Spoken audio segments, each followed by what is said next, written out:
Here at KSL, we are committed to Utah's children. That's why each week we show you stories of kids right here in our community living in foster care, hoping for adoption. Here's Ashley Kewish with Brandon, tonight's Wednesday's Child.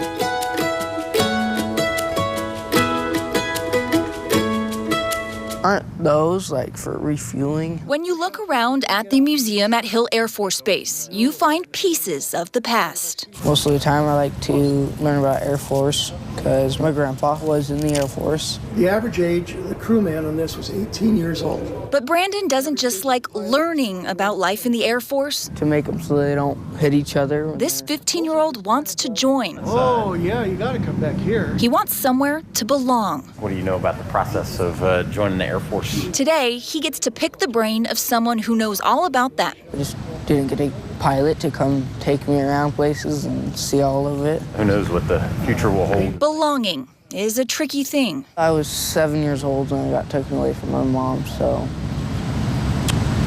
it wasn't that fun, but gotta do what you gotta do. It turned his world upside down and continues to do so. Yeah.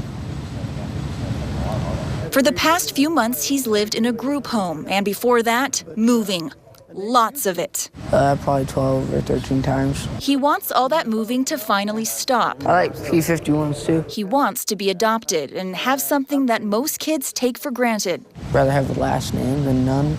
A last name, something else that shows you belong. Yeah, pretty much. Today, he's getting a little taste of what it means to belong, thanks to this pilot. As long as you'll promise that you like F-16s more than F-22s. This was our combat patch that we all wore when we were in Afghanistan. That's awesome. At the museum at Hill Air Force Base, you'll find pieces of the past. Keep it for the dream. Let it motivate you when math seems boring and dumb. But today, you'll also find a boy with hope for a better future. Probably the only things that I want a family. I don't care as long as I get a family.